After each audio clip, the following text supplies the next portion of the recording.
Lapis, Android 17. Lapis, designated as android number 17 by Dr. Gero, is an android whose sole purpose was to kill Son Gokū to avenge the Red Ribbon Army. Following Kulilin removing his implanted bomb after being resurrected, the event seemingly triggered Lapis to regain his humanity, leading to him having a family and becoming a park ranger. Android 17, Lapis when he was an ordinary human, is the younger twin brother of Android 18 and drive Gero's 17th android creation, designed to serve Gero's vendetta against Gokū. Despite his interests not initially deviating from this expectation, Android 17 takes it upon himself to kill Dr. Gero, who is uncooperative with Android 18's curiosity in activating Android 16 and deemed inferior by 17. Android 17 makes a return a decade later in Dragon Ball Super, working as a national park ranger on a remote island, preserving wildlife from poachers. He is married and has a child, with 2 more children being adopted. He is asked by Gokū to join Team Universe 7 in the Tournament of Power, and due to Gokū and Frieza's sacrifice to take out Jiren, he is left as the sole fighter remaining by the end of the tournament, making him the winner, and thus the one who gets to make the wish on the Super Dragon Balls. Lapis, along with his twin sister, Lazuli, were born as ordinary Earthlings. However, a chance encounter with the mad scientist Gero, who was looking for material for his experiments, resulted in the twins being transformed into androids for the purpose of killing Gokū. Both of them were fitted with cybernetic enhancements, which granted them unique abilities and a form of immortality. At some point following the transformation, the twins were deactivated and placed in stasis, as Gero could not control them properly. Personality. Contrasting from his future counterpart, number 17 is a fairly laid-back individual who enjoys the thrill of fighting strong opponents. He also does not prefer to kill opponents he's beaten and even instructed Kulilin feed them senzu to heal their injuries, showing a more humanity side to him. He also encourages his defeated foes to seek him out again when they've gotten stronger. After the incident with Cell, number 17 has become a far more peaceful individual, with no shadow of the former number 17 left in him. He's gained an appreciation for nature and a love for living creatures, taking up a post as a park ranger on a distant island. Number 17 also has become kinder towards Earthlings, refusing to even kill poachers, merely settling for threatening off the island he protects. He staunchly refused to leave the island that he protected when Gokū requested he join the Tournament of Power until Gokū truthfully told him what the tournament entailed, worried that his island would be endangered. Furthermore, despite his rather self-centered nature after his awakening, his years as a park ranger had led to him developing a sense of selflessness. When a poacher threatened to blow himself and the ship they were on to pieces, risking all the animals inside, number 17 willingly pushed himself and the criminal into the vacuum of space to save his animals, only telling Gokū to give his regards to his family. Appearance. Android 17 is a handsome, fair-skinned young man with a similar appearance to his fraternal twin sister. He is average in height, though slightly taller than his sibling, with a slim frame, tan complexion and lean build. He has straight shoulder-length black hair that parts above his forehead, thin eyebrows, and narrow light blue eyes. Common among Dr. Gero's androids, 17 has a gold hoop earring on each ear. Originally, he wore an orange bandana around his neck. He wears a short-sleeved black shirt with the Red Ribbon Army's logo on the left of his chest, and underneath dons a long-sleeved white shirt. He wears a belt to hold up his medium blue jeans, which have a tear just above the knee of the left leg. Just below the first belt, he wears another belt with a gun holster and another pouch, although he discards it by the time the androids arrive at Goku's house. Android 17 wears green socks and blue and white sneakers. By the Buu saga, he wears a teal blue jacket over his clothes along with white gloves as the collar of his jacket is light blue, and during the Super 17 saga, he wears a tan, knee-length jacket and off-white gloves. The collar and folded sleeves of his jacket were cream yellow. When appearing in Dragon Ball Super, Android 17 wears a white shirt with green sleeves that has mirror imprinted across his chest in black letters, and a pair of blue jeans. He has black shoes and wears a tan-colored belt, along with a pair of black leather gloves. On his left sleeve is an orange armband that has Ranger written on it. Biography. Android 17 was originally a human named Lapis, and the younger of he and his twin sister Lazuli. The twins were notorious delinquents, who Dr. Gero would meet by chance while looking for fresh material for his experiments. He then kidnapped them and restructured them into Android 17 and Android 18. However, despite being referred to as androids or cyborgs and commonly regarded as such, both Android 17 and his sister are practically neither. Bulma stated while looking at 17's blueprint that he was human-based, but just about everything has been enhanced with bioorganic components. His only mechanical parts are the emergency deactivation controller and self-destruction device, removed. Dragon Ball Super reaffirms this, with Gohan stating that the androids have been modified on cellular level to be superhuman. With Android 17 and his sister Android 18, Dr. Gero reverted to the old way, which consisted in modifying a human being with cybernetic implants. However, they are the first of their kind to be entirely restructured at the cellular level thanks to biotechnology and genetic engineering. Their power comes from a small perpetual energy reactor internalized within their bodies, which provides them with inexhaustible energy and stamina. Since they are human-based, they can become stronger if they train. Though they do not require food to sustain themselves, they still need to hydrate. They also age much slower than normal humans, due to the slower rate of decay of the artificial cells in their bodies. Gero's experiments on him do not impede his ability to reproduce, as evidenced by the child he had brought about with his wife. Android Saga. Android 17 and his twin sister Android 18 are awakened by Gero when he is pressed into a desperate situation by the Z fighters, who have surpassed his expectations because of the intense training they endured after Gero collected their statistic data. Initially, 17 and 18 feigned obedience to the doctor because he carried an emergency shutdown remote as a failsafe against them. Soon after, the Z fighters arrive and attempt to break into the doctor's laboratory. This momentarily distracts Gero, and 17 steals the remote from him. Much to Gero's horror, 17 crushes the remote and tells Gero that he will not put them to sleep again. Cell Saga. With the power boost he gained from fusing with Cammy, Piccolo hopes that he can kill at least one of the twins and prevent Imperfect Cell from absorbing both of his targets and achieving his perfect form, which would spell doom. Android 17 accepts Piccolo's challenge and decides to fight him one-on-one, rather than fight with Android 18, vastly increasing Piccolo's chance to win. Piccolo appears to have the upper hand in the battle until Android 17 confesses that he had been holding back and playing with the Namekian. Once both choose to go at full power, they find that they are an even match. Equal in both power and strength, Android 17 had an advantage because of his unlimited energy and speed. Piccolo would match that with his regeneration and variety of energy attacks, such as the scatter shot, explosive demon wave, as well as a plethora of other attacks. Android 17 almost gets injured by Piccolo's Hellzone grenade attack, but he protects himself with an android barrier, much to Piccolo's dismay. Android 17 points to a nearby island for them to continue their battle, as Piccolo's attack completely destroyed the island they were fighting on. Piccolo and Android 17 descend back to the ground after fighting in the air for a long period of time. Android 17 lands near Android 16 and Android 18, and praises Piccolo for his surprising newfound strength, though he still asks Piccolo to tell him Goku's location. Adamant, Piccolo refuses to tell him just so he can kill Goku. Android 17 promises he will not give Piccolo any mercy and flies right in front of the Namekian. The two have a stare down, and Android 17 suddenly attacks Piccolo with the "now we're playing for keeps" rush, though Piccolo manages to dodge Android 17's last two hits by somersaulting away. Piccolo cracks his stiff neck and compliments Android 17 on his amazing speed, but that his punches are quite lacking in force. 17, angered, tells Piccolo that he was created to be the ultimate warrior. 17 and Piccolo engage each other in another physical battle, with neither seeming to gain to upper hand. Piccolo, now getting frustrated his energy is being wasted on useless melee attacks, decides to fire an explosive demon wave to finally disintegrate Android 17. The powerful android dodges the attack just barely and starts to lose patience. Piccolo now begins to breathe heavily in tiredness, which makes 17 grin sadistically, reminding Piccolo that he has infinite flowing energy coursing through him. He gloats that it would only be a matter of time before he is powerless. Before their fight can continue, Piccolo and 17 are interrupted by the arrival of Cell. Ironically, Cell was able to find Android 17 through the nearby presence of Piccolo, who fought 17 in an effort to impede Cell's progression to perfection. Piccolo growls at the Cell's appearance, regretting that he didn't notice him while he was fighting Android 17. 17 stops his dazing to ask Piccolo what the creature even is, as he notices Piccolo seems to know who, or what, it is.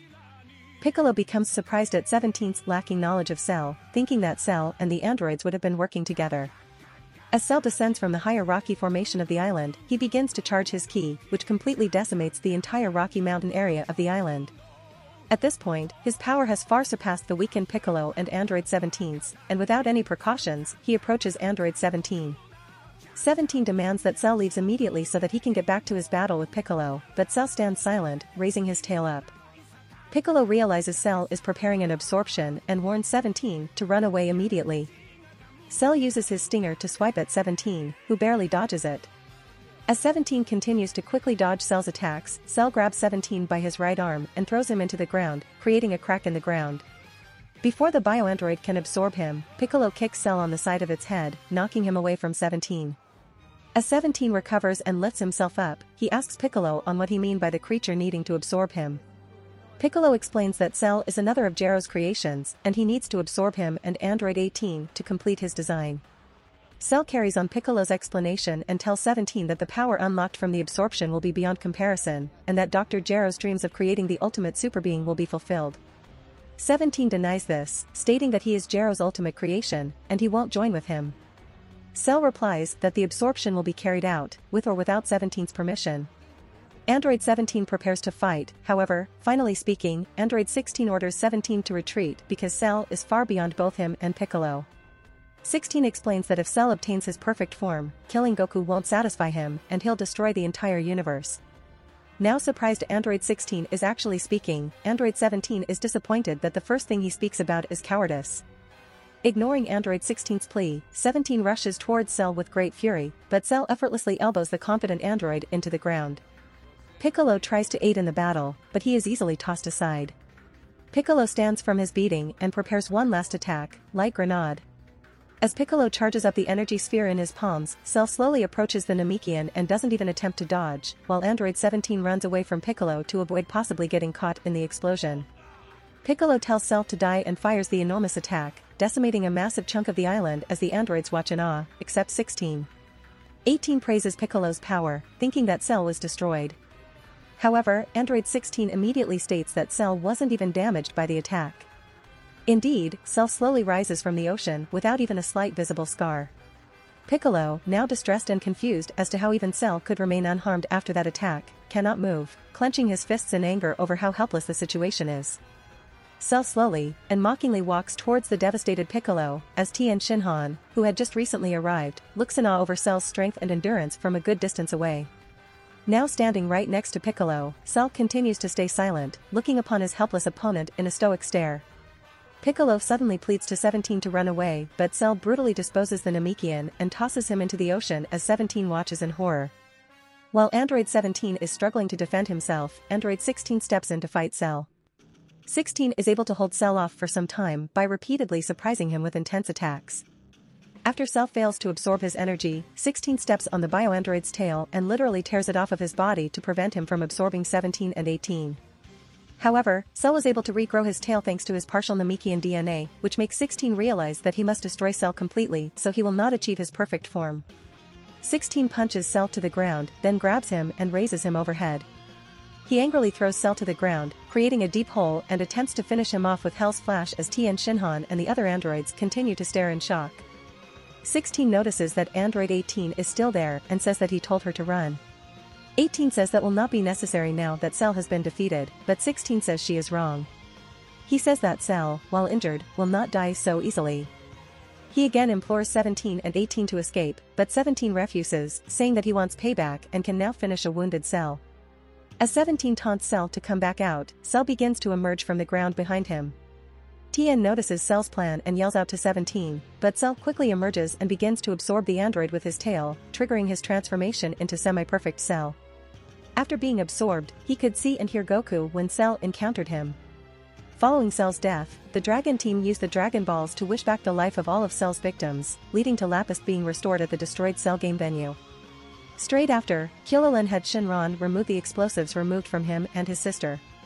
Afterwards, number 18 approaches Lapis and informs him that Kulilin was the one responsible for their explosives being removed, before leaving to live her life freely now that they didn't have a purpose as Goku was now dead. Majin Buu arc.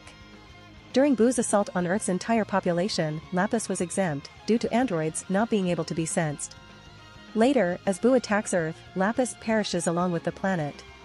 Soon after, the planet and its population are revived with the Namekian Dragon Balls. During Goku's fight with Buu, Lapis gives some of his energy to the fighter's Genki Dama. At some point, he married a woman, whom he had a child with along with adopting 2 children. Upon becoming a park ranger, Lapis relocated to a nearby island, where he works alone. Revival of F arc. In Frieza's fight against the Dragon team, he destroys Earth, resulting in Lapis perishing. Afterwards, Whis reverses time to before the incident took place to avoid the event occurring, leading to Lapis and Earth's population returning to life. Universe Survival Arc, Manga. While recruiting members for the Tournament of Power, Goku suggests that the 7th Universe's team should have number 18. Bulma explains 18 was a human who was simply modified into an android. Vegeta suggests they should recruit number 17 as well, even though Bulma is unsure due to 17 being a former enemy. Vegeta asks Goku if he knows where 17 lives, but Goku says no because he can't sense 17's ki. Goku decides to head to Kulilin's house to ask 18. After Goku recruits the couple, he asks Lazuli if she knows the location of number 17, to which she tells him that he works at a wildlife sanctuary but is unsure of the name. Kulilin advises Goku that he should go and ask Dend as he can see everything from up on the lookout. Abilities. Due to Dr. Gero's enhancements, Lapis is an extraordinarily powerful individual and one of the strongest in the entire 7th universe. Lapis was designed entirely with his power in mind, though this made him harder to control than other models. He is stronger than his sister by design. After killing Gero as revenge for turning him and his twin sister into an androids, he was more than powerful enough to surpass the Super Saiyans Son Gokū and Vegeta, and defeated the entire Dragon team with one blow each. Even after Piccolo fused with Kami-sama, the best he could do was fight Lapis to a standstill. After his resurrection, Lapis spent years training to successfully defend a nature preserve and had grown even more powerful to the likes that he was able to not only compete with Super Saiyan Blue Goku, but fight to a virtual standstill while both were holding back. During the Tournament of Power itself, Lapis proved to be one of the strongest members of his team and able to survive till the final 5. While ultimately outclassed, he is able to put up a decent fight against the likes of Toppo. He also ultimately ended up as the winner of the tournament due to his infinite stamina, being one of the only 3 people to damage Jiren. Body modifications. The primary modification that Gero had made to him was basically a perpetual energy machine within his body. With it, Lapis would never get tired or run out of power as long as he lived. Thus he could theoretically outlast anyone he fought against, as while they battle his opponent would only grow weaker from exhaustion while he'd stay at the same level of power. Another modification was that his body ages at a far slower rate than most humans, allowing him to stay in his prime to a far later time in his life. In some ways, this makes him and his sister similar to a Saiyan in terms of biology. Ki usage. Due to being created from a baseline human, Lapis has access to ki like anyone else in the series. Thus, like anyone else, he can and has gotten far stronger with training and has surpassed his former limits. His usage of ki primarily focuses around the standard blasts and beams, though his specialty power is when he forms an impenetrable shield of ki strong enough to block even the most powerful attacks.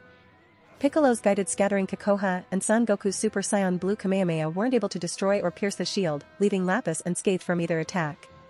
The only attack capable of breaking through his barrier shield came from Jiren, a being stronger than a Hakaishin, and even then it could hold up against the 11th universe's strongest fighter for quite some time. Other abilities. Being a park ranger, Lapis is well versed in first aid. By his own admission, he's run into a multitude of animals with broken legs. Due to this, he's learned to manufacture makeshift braces for leg injuries, and can apply this talent to the battlefield. If you want to support me, check out my Patreon at https://www.patreon.com/Kaioshin. I tend to polls that decide important plot stuff in my P at Trian. Many thanks to my awesome patrons. Ben Phillips.